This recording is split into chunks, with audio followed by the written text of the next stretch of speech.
Salutations à la communauté, salutations les Africains, les Afro-descendants, salutations les marrons et les marronnes. Aujourd'hui, je souhaite faire un discours de fin d'année en tant que porte-parole, fondateur de la Ligue de défense noire africaine, pour m'adresser à la communauté et aux personnes, à nos adhérents, sympathisants et personnes qui nous soutiennent. Les peuples d'Afrique, les Afro-descendants de la Guadeloupe, Martinique, Guyane, Haïti et la Réunion, les marrons et les marronnes.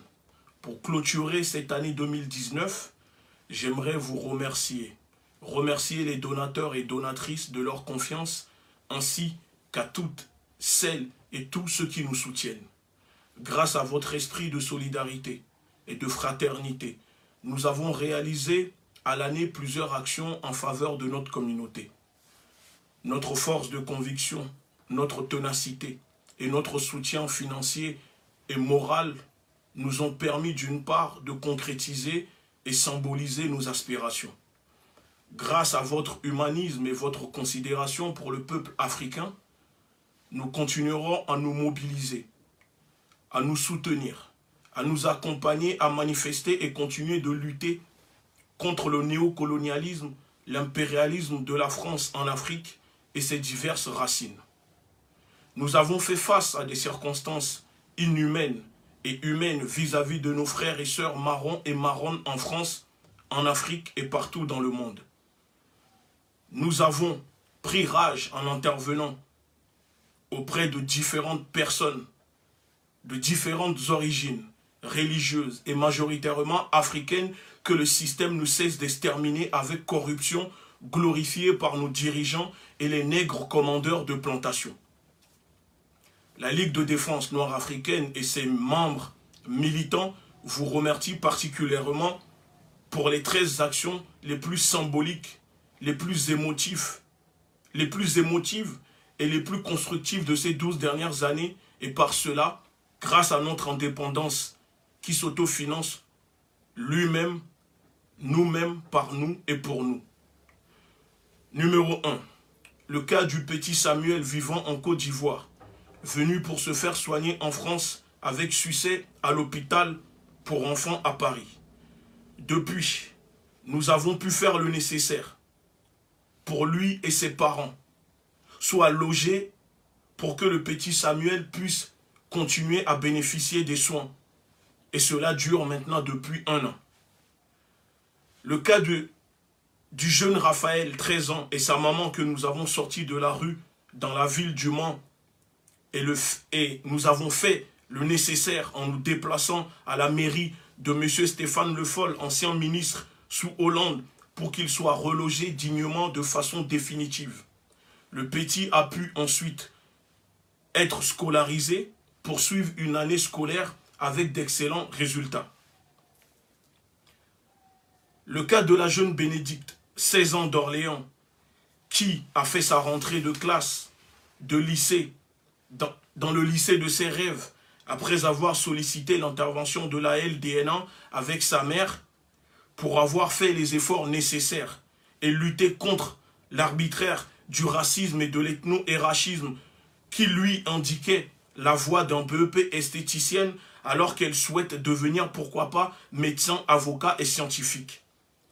Les jeunes réfugiés africains qui étaient à l'abandon, à la rue, dans les villes de Lyon, victimes de discrimination et de réseaux de pédophilie que nous avons contribué avec le relais solidaire d'un réseau d'entraide communautaire locale pour pouvoir les sortir de la rue et trouver une solution pour ces jeunes frères et sœurs réfugiés africains. L'aide et le soutien alimentaire aux familles, aux étudiants, aux femmes isolées en difficulté via la banque alimentaire mise en place par la LDNA et ses partenaires. Les maraudes chaque hiver et parfois en été pour les réfugiés, les SDF, sans distinction de race ni d'origine, notamment en période de grand froid et de canicule. L'obtention de licenciement des 2 employés négrophobes de la société consulting ayant tenu des propos déshumanisants, virulents contre la communauté noire de France. La LDNA a obtenu également le licenciement de Romain Espino, le porte-parole négrophobe ethno et raciste de Génération Identitaire, du Crédit Agricole après leur attaque immonde dans les Alpes contre les réfugiés africains qu'ils ont humiliés publiquement et médiatiquement. Le pâtissier qui a retiré de ses étals une pâtisserie blackface au nom négrophobe et a présenté ses excuses auprès de la communauté noire et des Africains suite à l'intervention de la LDNA qui a mené auprès de lui une action pédagogique.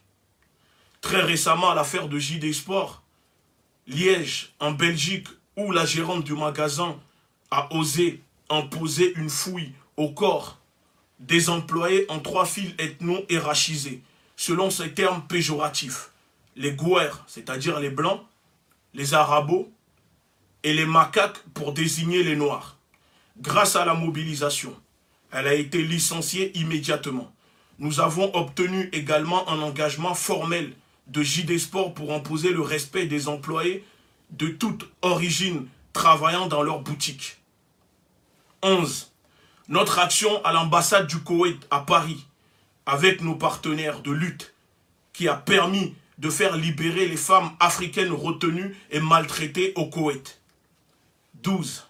Notre action de solidarité pour Maman Pauline à Levallois-Perret a permis une mobilisation énorme internationale dans la communauté pour sauver la boulangerie. Une levée de fonds de plus de 20 000 € a permis de rembourser ses factures et sauver sa boulangerie de justesse.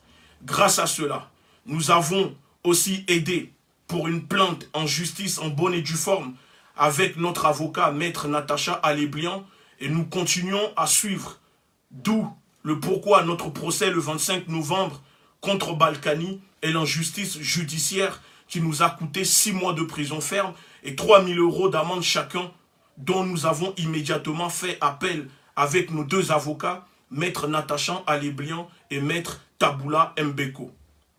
Merci encore de votre soutien durant cette année 2019. Le combat continue et continuera en 2020 avec plus de méthodologie, d'organisation et d'engagement. Votre engagement à nos côtés est primordial. Nous avons oublié dans la lutte le volet qui concerne la santé et le sanitaire. La santé des Africains est un enjeu aujourd'hui pour l'industrie pharmaceutique et d'autres mafieux. Amusons-nous ce soir. Et souvenez-vous que pour demain, la LDNA débute le projet Maison LDNA qui consistera à l'orientation professionnelle pour nos frères et sœurs africains et afro-descendants de France. Cela consistera à favoriser l'accès à la formation, la création d'entreprises des jeunes de notre communauté. Et pour cela, toute marronne et marron, africains, africaines, qualifiés avec des compétences ou expériences en gestion, administration et des objectifs réalisables et bénéfiques pour la communauté, pourraient se rapprocher des membres et transmettre son engagement ou leur bénévolat. Nous devons miser sur la création du travail et pas sur la recherche du travail, ce qui nous permettra de rattraper le retard économique que nous avons sur les autres, car cela nous évitera de moins subir la discrimination, cette négrophobie structurelle et ce racisme systématique et qui nous déshumanise et nous retire la confiance en nous. Sur le plan sanitaire et santé, chaque année, ce sont des millions d'Africains qui meurent de maladies, sortis du Moyen-Âge, et pour cela, la LDNA, nous proposons de soutenir dans la diaspora nos chercheurs, nos médecins, à développer nos propres alternatives niveau médicaments. Nous avons la solidarité du docteur Jérôme Mouniangué pour nous informer, nous sensibiliser, nous orienter dans le secteur sanitaire et santé et social. Car un peuple en bonne santé donne une meilleure productivité. Apportez votre problème social à la LDNA et mettons en place les cadres évolutifs à notre émancipation. Il n'y a pas de crainte ni de honte lorsqu'on est dans un esprit solidaire communautaire. Pour 2020, la LDN, en partenariat avec des entrepreneurs, des créateurs, des producteurs africains et afro-descendants, afin de favoriser une consommation africaine. Nous apporterons un soutien économique en mettant en valeur nos produits, nos talents, nos investissements et nos engagements, etc.